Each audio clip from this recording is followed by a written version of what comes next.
The airport was unusually quiet, a peculiar stillness that hovered in the air like a secret waiting to be revealed. Outside, the clouds hung low, thick and heavy, as if the sky itself was brooding over what was about to transpire. Inside the waiting lounge, a young man in military attire sat motionless, his eyes fixed on a distant point beyond the glass walls. It was Ibrahim Traoré, president of Burkina Faso, though in that moment he carried not the posture of a president but the burden of a nation. His fingers drummed gently on the metal armrest, not out of impatience, but rhythm almost like a silent beat of battle drums still echoing in his mind. His presence was sharp, controlled, like a blade sheathed, dangerous in its calm. He was not traveling for war, nor for diplomacy. Something deeper had drawn him here, something invisible yet magnetic. Perhaps destiny, or perhaps something even older than destiny itself. Not far from him, a few seats away, sat another figure composed, dressed in a simple suit, eyes closed in silent prayer. His face bathed in peace, contrasted sharply with the tension that hung around Traoré like an aura. Apostle Joshua Selman was known across continents not just for his sermons, but for the weight his words carried. He was not expected at this airport. His arrival was as unplanned as it was prophetic. Selman, unaware of the soldier beside him, was listening not to the noise of the world, but to the whisper of the eternal. To any observer, the scene was uneventful. Two men sitting in a waiting lounge, absorbed in their own silence. But in the spiritual realm, forces were aligning, time was folding, and realms were converging. Amen. This was not just an airport, it was a portal. Amen. And what was about to occur would be felt far beyond the terminal walls. A faint voice announced, "Delay in flights due to unusual weather activity." But neither man moved. Traoré, still staring, sensed a shift. It wasn't the announcement, nor the sudden hush of passengers around him. It was a pressure in his chest, as if the atmosphere had thickened. Selman opened his eyes, slowly turning toward the military man beside him. Their eyes met. For a second, there was no recognition, just two worlds trying to interpret each other. Power met grace, fire met oil, earth met heaven. Amen. Selman smiled. Faintly, and Traoré, known for his iron will, felt something break within him. Not in weakness, but in realization. Like a soldier finally hearing the voice behind the cause. "You're here," Selman said gently, not as a question, but a declaration. Traoré didn't nod, didn't speak. He simply watched, heart pounding as if the mountains of Sahel had suddenly moved within him. The air changed. No one else seemed to notice, but the spiritual frequency had shifted. Somewhere between time zones and divine intersections, the president of a nation and the prophet of a generation sat face to face, not for politics or prophecy alone, but for something more. Ancient alignment. "You carry the burden of many," Selman said, still calm, voice carrying the depth of someone who had spoken with angels. "But you weren't made to carry it alone." The words hit Traoré harder than a bullet.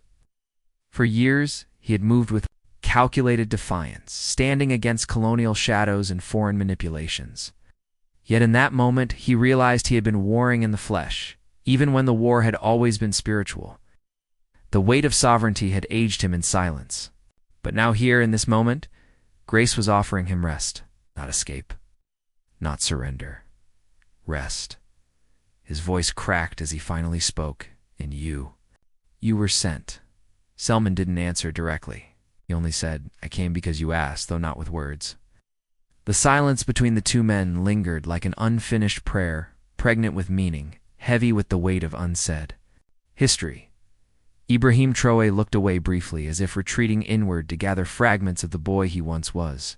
He saw the dust of Ouagadougou, the crackling radio static of rebel whispers, the faces of young men who had followed him into revolution with nothing but faith and fury.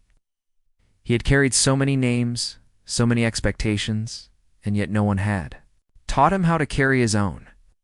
Joshua Selman sat patiently, not probing, not rushing. He understood that true grace does not interrupt. It invites. Slowly, Troy turned back to him, the hardness in his face melting into something softer, more human. There's something they never tell you, he said, almost to himself. That power, ... it isolates you, not just from enemies, but from your own soul. Selman nodded gently. Because without grace, power becomes a prison. But with grace, power becomes a tool in the hand of the eternal. The room seemed to contract and expand in rhythm with their exchange. The other passengers moved as if underwater, unaware that something divine had split open just meters away. Troy's voice, usually edged with steel, grew more reflective. I thought winning meant conquering, but now, ... I'm not sure. Every victory feels like a funeral. Selman's eyes held a divine stillness. It's because you were not called to conquer as the world conquers. You were called to govern with light, and light burns before it heals. For a moment, Ibrahim closed his eyes. Inside him, memories clashed like drums of war betrayals, oaths, sacrifices. Then why do I feel like I'm alone in this light? He asked. Because the higher the calling, Selman replied, the lonelier the path, but not forever. Heaven doesn't abandon those who walk it. Sudden thunder outside jolted some of the passengers. But for the two men, it was a confirmation. The heavens were leaning in, and there's something else. Selman whispered, almost as if the air itself should not hear. There are altars in your land, some ancient, some buried, some still active. They war against your authority because they were never dethroned. Ibrahim's eyes sharpened. Altars. Spiritual structures, Selman continued, erected through blood, through fear. Your covenants forgotten by man but remembered by spirits. You sit on a seat contested not just by politics but by principalities. Traoré leaned forward, for the first time looking not like a soldier, but like a seeker. Then how do I break them? The question was simple. The answer was sacred. You don't, Selman replied. You surrender. He who sent you fights. A long pause followed. The air was thick with things unsaid, like thunder waiting. To split the sky, then why me? Ibrahim asked, voice trembling not in fear, but reverence. Selman closed his eyes as if reading from a scroll within. Because your mother prayed, because your ancestors wept, because your hands were bloodied, but your heart stayed open, because you are not perfect, but you are willing. It's all heaven ever asked. Something broke in Ibrahim then. A tear just one escaped the discipline of his left eye. It rolled down the same face that had faced down generals, presidents, and global powers. Still, it was not a tear of weakness, but of release. The kind that comes when a soldier realizes he was never fighting alone. In that moment, a divine transaction took place. The kind the world never records, but heaven marks in gold.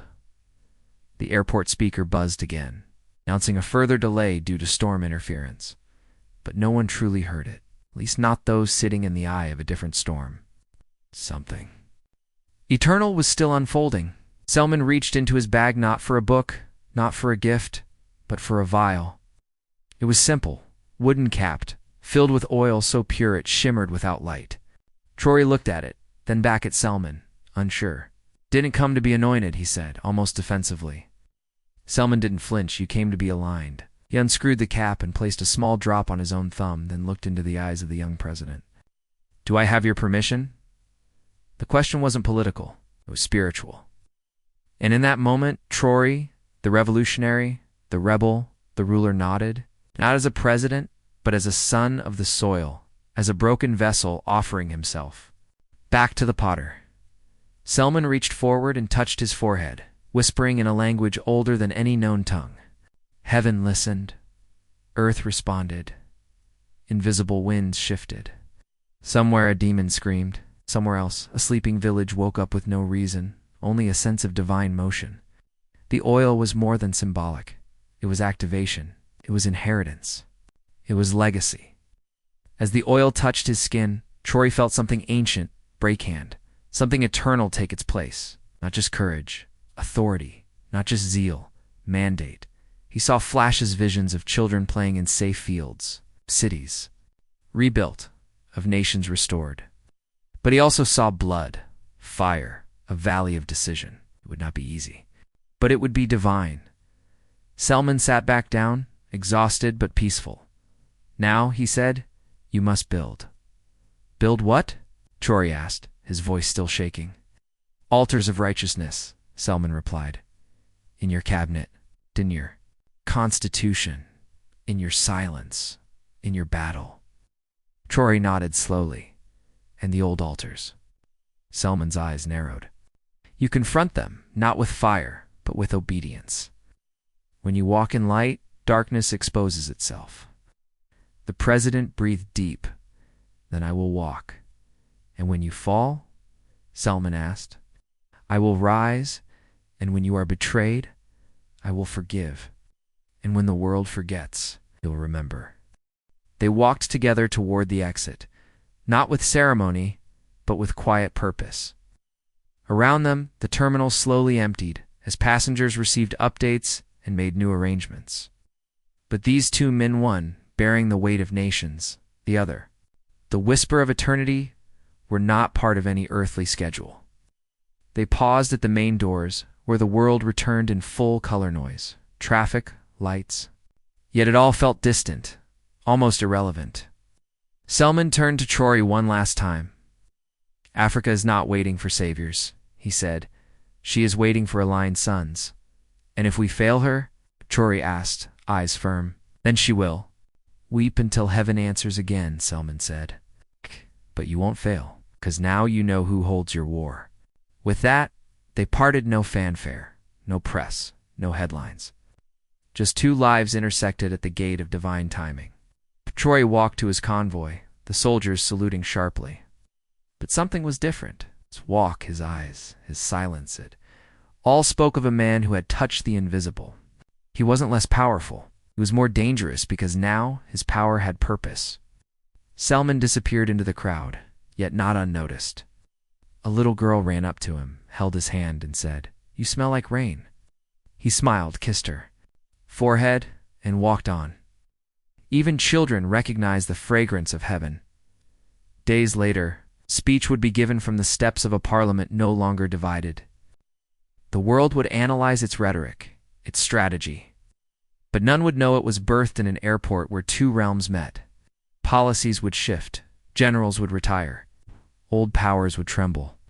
But the real change would be in unseen places and prayer rooms, in cabinet meetings filled with unexpected silence, in dreams that would now be filled with fire and